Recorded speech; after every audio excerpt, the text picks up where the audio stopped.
Welcome to social science class. Today we are going to start the history, and the very first chapter in history is chapter number 8, the modern period. So class 8, uh, this is board class and you must have the basic knowledge about history. If you don't have that knowledge, then listen this session, this video very carefully. No need to worry if you don't read anything in 6th or 7th class very deeply. So now listen very carefully, keep pencil in your hand and write it down in your books. So history was divided into basically three periods, that is ancient, medieval and the modern. Ancient period, write it down, ancient, medieval and the modern. Before that, you must have knowledge about two terms, that is prehistory and the history. Prehistory, I'm saying about prehistory. Prehistory was the period when the art of writing was unknown to us. जब हमें लिखने की कला का नहीं पता था, that period was known as prehistory.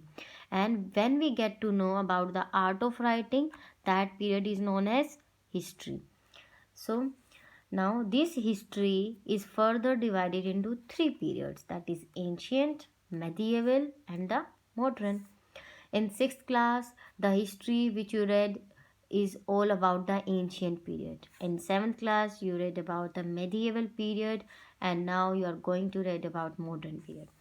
So, and before that, and you must know about these terms, that is BCE, BC, CE, AD. You must heard about these terms written after the years के पीछे लिखी होती है, ऐसे नहीं लिखा होता without like this. No any date will come in the history book. So BCE, first of all you must know about AD, Anno, ANNO, Anno Domini. It's Anno Domini. Anno Domini means the birth year of the Lord. मतलब जब भगवान का जन्म हुआ था उस year को आप क्या बोलते हो, AD, anno domini. And whose birth was there, Jesus Christ. Christians के जो गुरु हैं जीसस क्राइस्ट, उनका जब जन्म हुआ था उस ईयर को एनो डोमिनी बोलते हैं.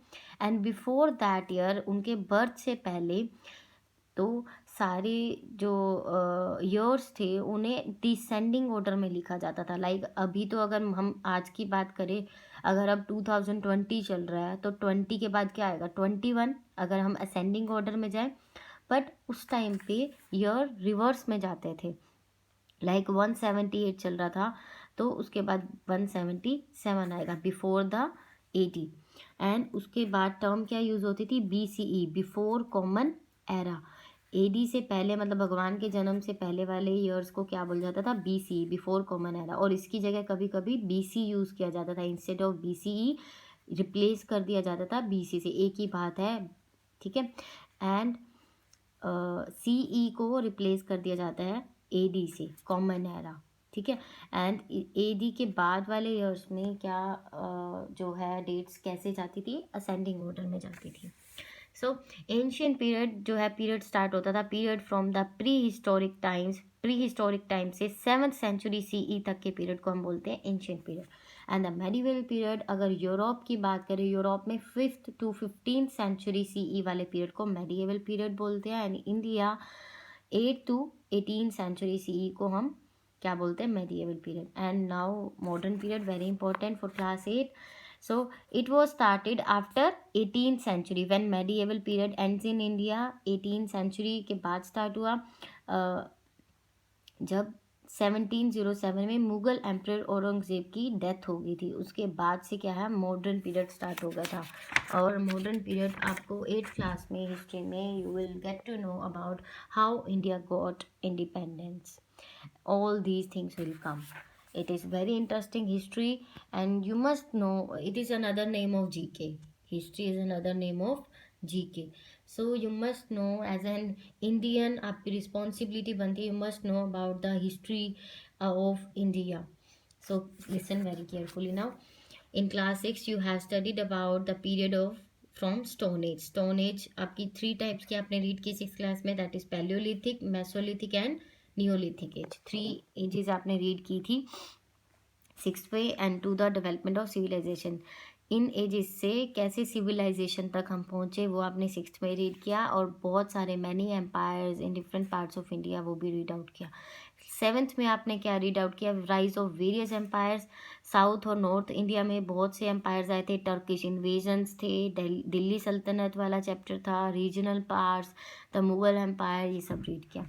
Now we are going to learn about the modern period of Indian history. लेकिन अब हम क्या पढ़ने जा रहे हैं, modern history, modern period of the Indian history, जो कब स्टार्ट हुआ था, 18th century after 1707 when the Mughal Emperor Aurangzeb breathed his last. Now I hope it is been clear what is ancient period, medieval period and the modern period.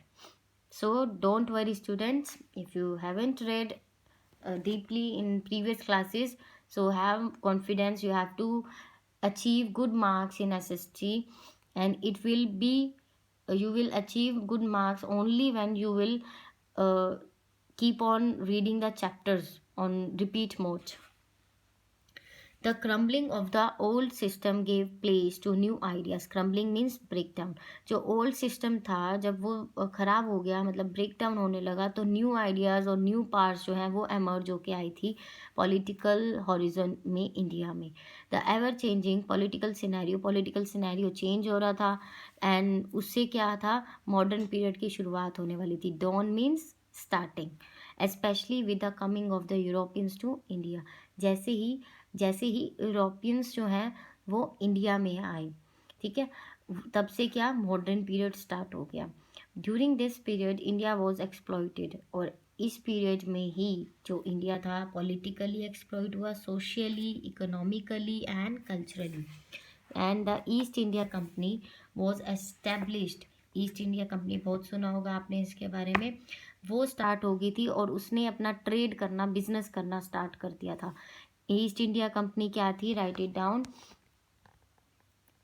East India company act as the imperialism in India, जो London की एक company थी. Now East India company, but it took advantage of political instability. लेकिन इसने क्या advantage उठाई कि India में पॉलिटिकल इंस्टेबिलिटी नहीं थी उस टाइम, उसने उसके एडवांटेज उठाई एंड ग्रेजुअली क्या किया, इंडिया के बहुत बड़े हिस्से पे, लार्ज पार्ट पे अपना कंट्रोल बना लिया. नाउ 1858 में क्या होता है, the power went into the hands of British crown. अब ब्रिटिशर्स के पास क्या है, इंडिया की मेजर पावर्स हैं. ब्रिटिशर्स जो है उन्होंने रूल करना स्टार्ट कर दिया. यू नो दैट ब्रिटिशर्स ने हम पे come around more than 200 years तक जो है वो रूल किया है. एंड कैसे रूल किया है, this is very exciting story, so read it very carefully. The 19th century की बात करें अगर हम, witnessed various measures adopted by the East India Company to extend and consolidate its control. in 19th century में ही mainly east India company ने, मतलब आप समझो ब्रिटिशर्स ने जो है इंडिया पे कंट्रोल करना स्टार्ट कर दिया था अपने मिलिट्री एक्शंस के थ्रू. मतलब उनकी सेना जो थी इतनी ज़्यादा पावरफुल थी कि उनके थ्रू उन्होंने अपना कंट्रोल स्टार्ट कर दिया. इंट्रोडक्शन ऑफ रेलवेज, मतलब रेलवेज जो थी वो उन्होंने डेवलप आउट किए. पोस्टल सर्विसेज जो थी, पासिंग डिफरेंट एक्ट्स, इन्होंने न्यू इन्वेंशंस तो की हैं ब्रिटिशर्स ने इंडिया में, और काफ़ी न्यू चीज़ें लाइक लेके आए हैं ये लोग. लेकिन उनसे क्या हुआ, हम इंडिया वाले जो हैं उनके अंडर कंट्रोल होते गए थे. The revolt of 1857 was a major event, but the colonial power suppressed it ruthlessly. So revolt हुआ था. रिवोल्ट क्या हुआ था, लाइक 100 साल के बाद 1857 में प्लासी के युद्ध के 100 साल के बाद 10 मई को ये रिवोल्ट हुआ. रिवोल्ट क्या होता है, underline it, to protest in a group, मतलब आप ग्रुप में मिलके किसी के अगेंस्ट आवाज़ उठा रहे हो, that is revolt.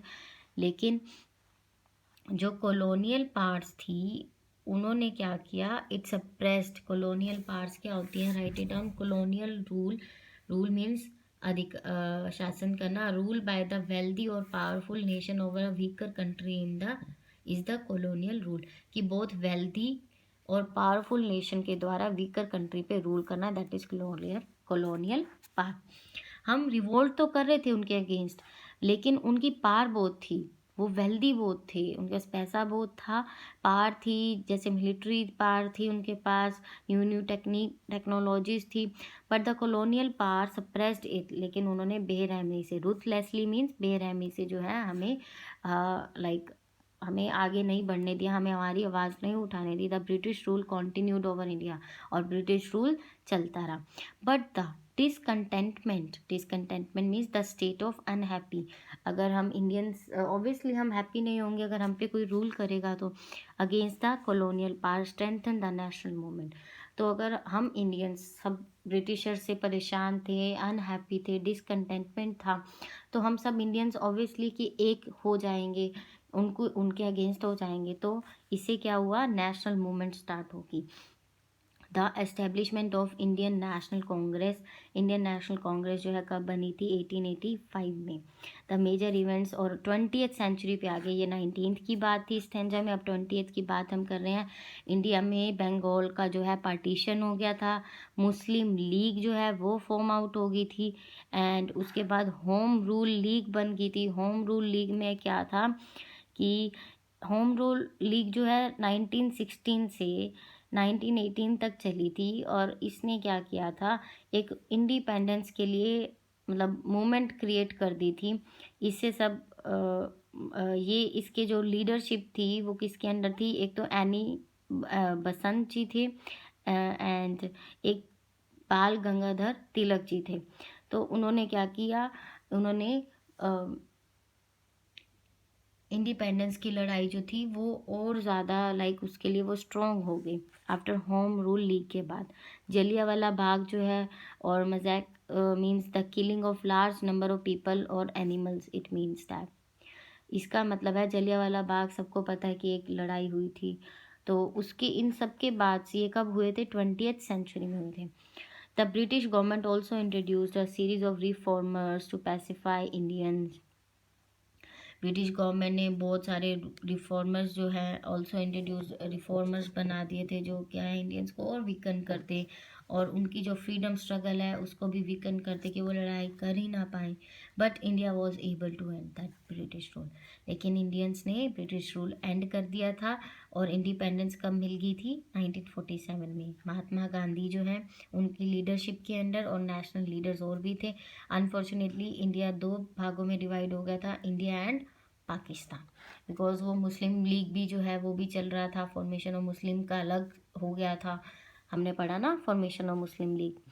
You know that अब सोर्सेज ऑफ इंफॉर्मेशन क्या थे उस टाइम के, जिनसे हमें पता चलता है कि हाँ उस टाइम पे ये चीज़ें हुई थी। You know that remains of past like old buildings जो हैं, आर्टिफैक्ट्स आपका कीवर्ड्स में दे रखा है। Let us see what do you mean by artifacts. Always learn the keywords. An object made by human beings, ऐसे ऑब्जेक्ट जो human being बनाते हैं, टिपिकली वन कल्चरल, या तो कल्चरल बेस हो या हिस्टोरिकल इंटरेस्ट पे हो, लाइक ज्वेलरी है, कॉइन्स हैं, वेपन्स हैं, दीज आर आर्टिफैक्ट्स। मतलब कला से बनाए गए जो हैं वो चीज़ें हैं बस।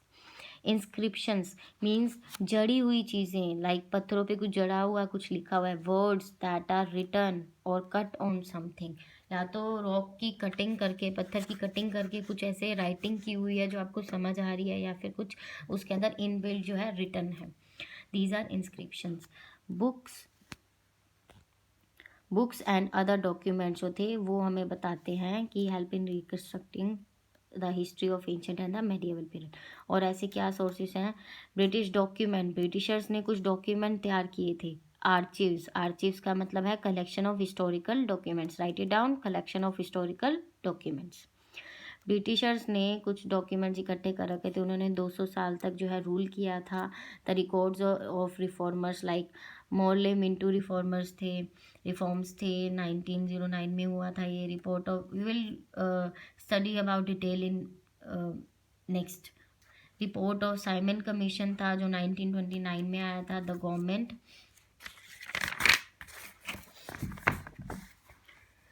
ऑफ इंडिया 1935 एंड और भी इम्पोर्टेंट सोर्सेज थे। They tell us about the condition of people as well as वहाँ उस टाइम जो एडमिनिस्ट्रेशन मतलब शासन जो था वो कैसे चलता था। Similarly we get lot of information, हमें वेरियस बिल्स मिले। इल्बर्ट बिल था, आर्म्स बिल था। ये बिल क्या बोलता था, ये 1883 में इंट्रोड्यूस हुआ था, लॉर्ड रिपन ने किया था। इस बिल में ये बताया गया था कि जो इंडिया के जो जजेस हैं, इस बिल में क्या बताया गया था, इंडिया के जजेस हैं, मैजिस्ट्रेट्स हैं, वो जो है वो ब्रिटिश जो है मतलब कोर्ट होती थी उसमें भी क्या है, they are given powers to participate in that British offended in criminal offenders in criminal case. मतलब ब्रिटिशर्स जो है, लेकिन इसका ब्रिटिशर्स का भी ब्रिटेन में जो है ब्रिटिशर्स ने भी अपोज किया और इंडिया में इंडियंस ने भी अपोज किया था इस बिल का। एंड बिल क्या होता है, बिल वो होता है, कीवर्ड में दे रखा है बेटा, बिल लॉ बनने से पहले, लॉ मीन्स कानून बनने से पहले जब बिल जो है वो आगे रखा जाता है पार्लियामेंट में पास करवाने के लिए, दैट इज कॉल्ड बिल। लेकिन बिल अगर पास हो जाता है तो वो क्या बन जाता है, लॉ बन जाता है। द आर्म्स बिल, आर्म्स हमेशा क्या रिलेट करेगा, आर्मी से।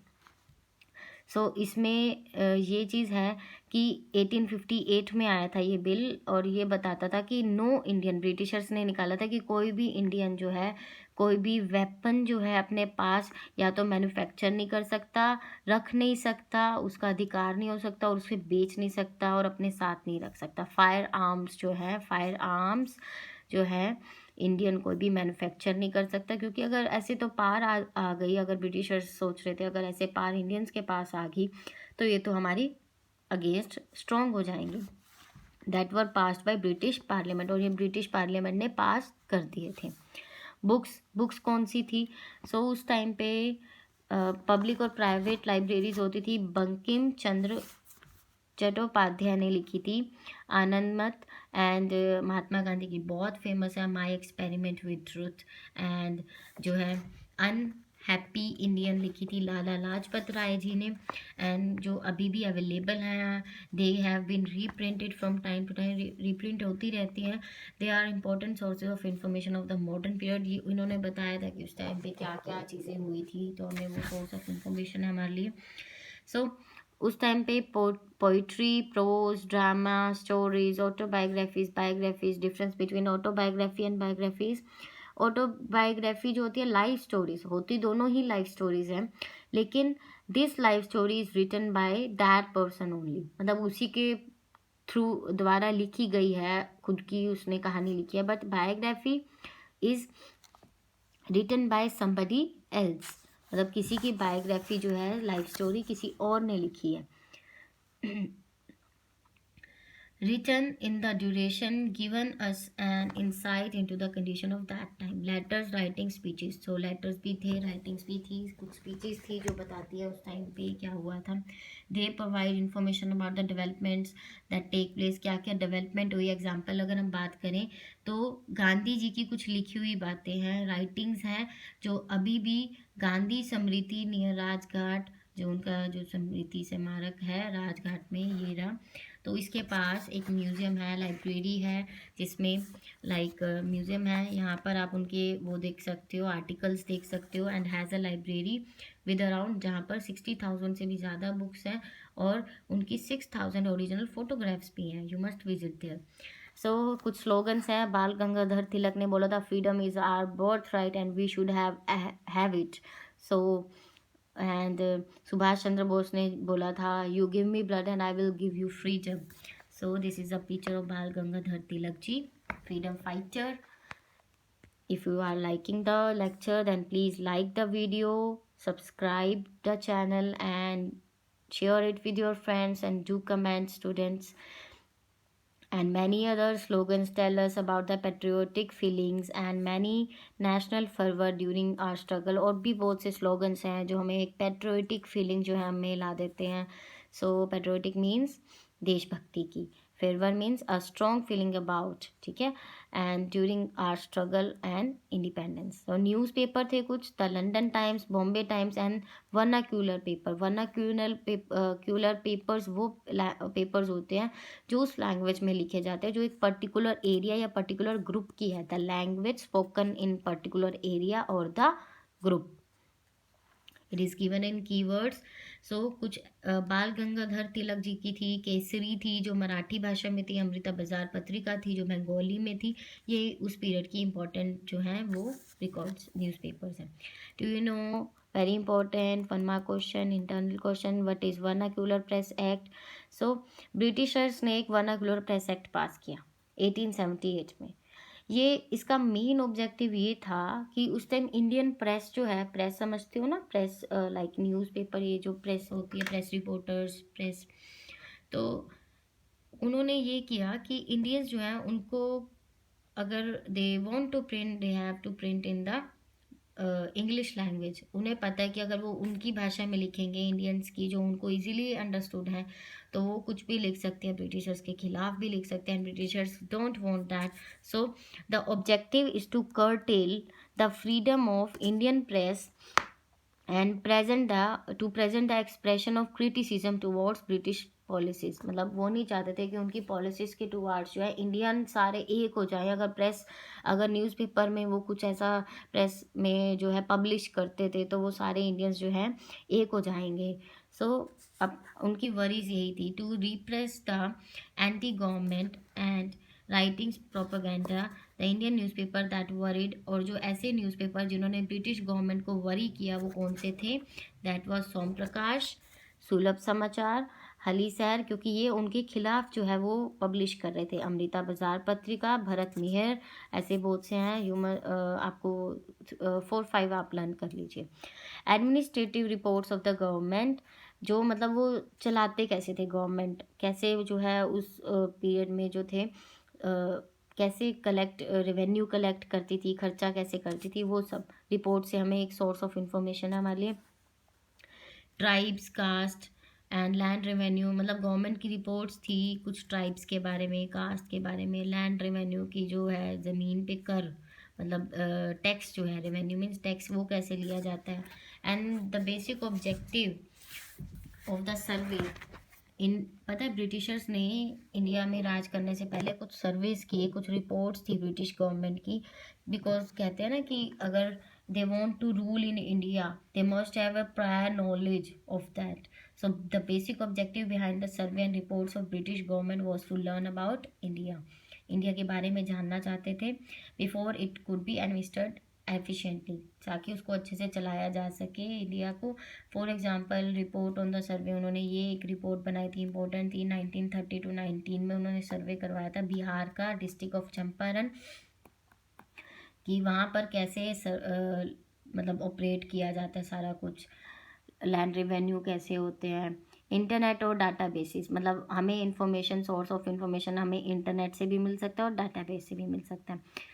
सो इंटरनेट और database like digital south Asia library है, ब्रिटिश लाइब्रेरी है एंड इंडियन ऑफिस कलेक्शंस है, जो हमें बहुत सारी इंफॉर्मेशन देते हैं। ये डू यू नो, आप देखिए digital library, digital means online available है लाइब्रेरी, कोई बुक्स में नहीं लिखी हुई, and it is a document of organise electronic form में है, अवेलेबल ऑन इंटरनेट और and CD-ROM। CD-ROM means compact disc read only memory format.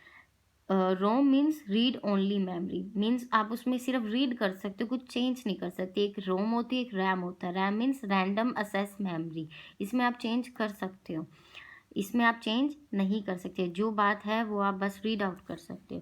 That is in a coded form depending on specific library, user में able to access magazine articles, ये सब चीज़ें आप देख सकते हो। विकीपीडिया आपने सुना होगा, आपने जब भी गूगल पे कुछ सर्च किया होगा फर्स्ट ऑफ ऑल विकीपीडिया पे आता है वो कुछ।